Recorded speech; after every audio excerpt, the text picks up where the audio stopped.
Welcome back. That was the in-game cinematic for Dead of the Night. Thanks, Australia. Loved it. All right, joining us in studio, we've got Craig Houston, Jason Blundell. Gentlemen, welcome. We're here to talk about many things zombies today. Yes, we do a lot of that, don't we?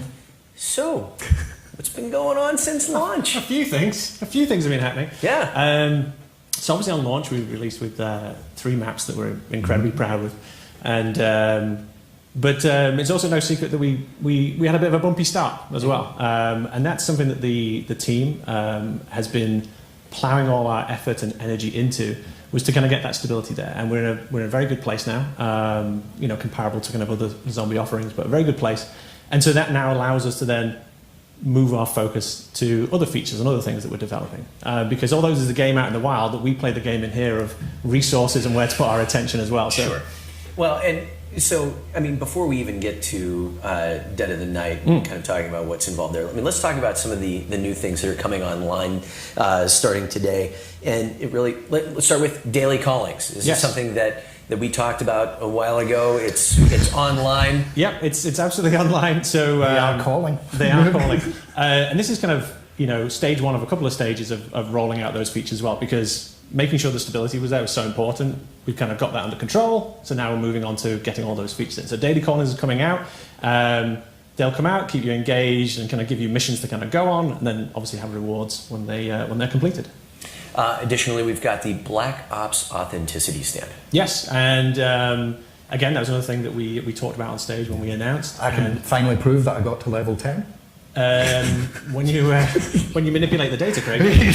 So what that allows you to do is, when you finish your match, you'll get given a passcode or phrase. You can go to callofduty.com, BOAS I think it is. You go in there, put the code in, put your gamer tag in, and it'll give you a record to say what you did and how you achieved.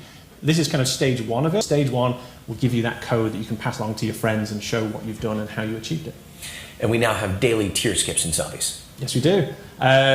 Quite frankly, it was a reaction to the cry from the community. Even through all the kind of chaos and stuff that we're, excuse the pun, all the stuff we're doing, we still have teams listening and taking that feedback in. It's really interesting where our team is kind of humble in the success, but then also, when we're in those kind of rougher times, really kind of dedicated and focused, not only to achieving all the stuff we've signed up to do, but then also to kind of take that extra feedback, because the zombie community really is based on what people are saying. And so bringing that all in, and that's something we're committed to doing and continue to commit to doing all the way through 2019. And later this week, I believe this appears on PlayStation first, is the Winter Callings. Yes. Tell us about the Winter Callings. I won't want to say too much about it, apart from it's for winter and there's more callings. That's all I'm going to say on that one. It's very on the nose. Yeah, exactly. Dead of the Night, Jason. Dead of the Night. Yes. All right. All new undead experience takes us into 1912. Give us the high level.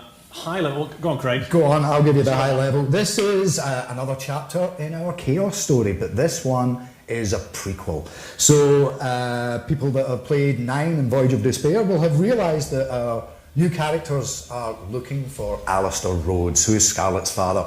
Dead of the Night introduces to another group of Alistair's friends who are going to be a little bit involved in what actually happened to Alistair. So we're going to fill in some other blanks like we always like to do. We've got a map that is a character in of itself. We're in this lovely, huge, great, stately home, which is like all the places we like going to. It's nice to have something nice and then do something really nasty to it too.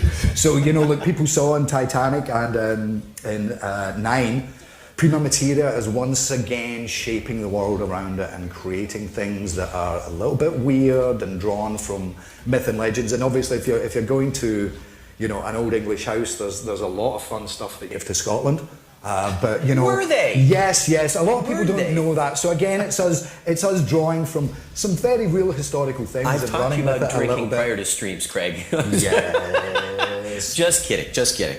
All right, so you talked about the map being a character unto itself. Is the map as much of a celebrity character as the celebrity cast? Well, yes. But I think it's interesting, the use of the word celebrity. When we do these maps, obviously we did Mob of the Dead and Call of the Dead, and Shadows of Evil, of course, it's fun to work with actors who are more known from television or theatre roles, because first of all, they're surprised about the volume of material they get, because, you know, if you're a screen actor, a lot of your time's spent sitting around waiting to go on and say your 2 lines and then go away and sit. So when they're just given a volume of material, and a lot of it, as it usually is for our zombie stories, is the characters are a little bit eccentric. So a little bit? Yeah, our characters are mucho eccentric, and so it was really fun for our cast members to get into that. I think they were all pleasantly surprised by how irreverent it was, because they weren't really sure what to expect. Believe it or not, Charles Dance, who plays Godfrey the Butler, isn't a huge gamer. He's too busy being evil on Game of Thrones and things like that. And the same goes for the other cast. I mean, what a gang we had for this. Yeah, we have Brian Blessed as our Brigadier. Who people will probably know from either Flash Gordon or perhaps more recently Peppa Pig. But he is possessive of probably We're fans of both, by the way. The biggest voice in the universe. Yes. And we compared beards as well. We did a beard. You did? Yeah. Sorry, previous incarnation. Beard comparison. So he's got a healthy beard. Sure, let's go through the rest of the cast. Helena Bonham Carter. Yes. As Madame Morella, who's this kind of phony psychic. Oh, don't give it away. Oh!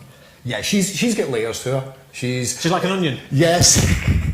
Really, I had a good line about that on Mob, I've just remembered. But no, it's like often with these characters, there's the person that they present themselves to be, and then their kind of airs and graces start to drop when things go really nasty with the undead. So, so obviously we talked Charles Dance, Helena Bonham Carter, Brian Blessed, and then, last of all, old friend of the studio, Kiefer Sutherland. Kiefer Sutherland. All our characters, and I don't know if you're picking up on a trend here, we like to do broken characters. Yep. We put on a portrayal of some sort of semblance of sanity, but deep inside are broken. We don't know where we get our inspiration from. No, we have no idea. But it's a running theme in our celebrity cast, at least, anyway.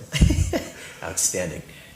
All right. Yeah. So those characters are all put together, and each one of them has a different opinion of the other characters as well. So there's different kind of relationships. Obviously, that's something that you see as you play and you're going through. The different lines are triggered based on who you're with and where you are. That's the wonderful thing about doing a celebrity cast, and then with such a lovely environment, and then combine that with the game design. Our team did a wonderful job of not only spatially realizing it, but also the kind of quests and how things kind of play together. So that's why we have so much fun doing our celebrity maps, is that we get to really kind of mix everything up and put it all in at the same time. Yeah, I mean, like the house itself, there's a lot more to it than what you initially see.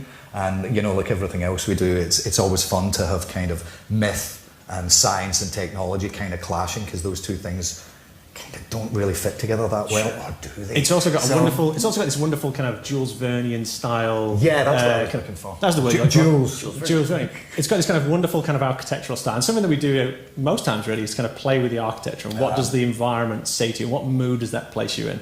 And so having this kind of eccentric inventor, explorer, socialite kind of guy with all his friends coming to the house, the environment kind of tells you a story of this character, even though at the very beginning you see that bad things are happening to him. Yeah, indeed, yeah. Well, I think we're kind of heading in this direction, but what are you each most excited about people experiencing with Dead of the Night? Good question. I would say it's the journey while kind of going on the kind of quest, and the journey of playing the map as well. It's like some of our more complex maps really ask you to engage with the map in a certain way, in terms of how you're playing and activating a certain cerebral level. Interestingly enough, some of our simpler maps, which are about very simple kind of blocking and layout, appeal to people in a way that allows them to take in more items. I suppose I'm kind of being a bit wordy there, but the thing I love about Dead of the Night is the environment has a grandeur to it, and also a simplicity to it, which allows you then to focus on the characters and the story that's being told, and that's very important for us. Yeah, I mean, I was going to go for the obvious thing right away. These new characters are fun because, when we do these as a one-off, you kind of try to tell the entirety of their story for this map. But I also remembered that there's a real richness to some of the other creatures and entities that you're going to encounter, and some of them are kind of realised in a way that I think goes a little bit beyond some of what we've done in the past. So it's it's going to be fun for everyone to discover the secrets of the house and all the things that reside within it. We just always wanted to do a creepy house. All right. Guys, thank you very much. Thanks, John. Dead of the Night, all part of Operation Absolute Zero, out today.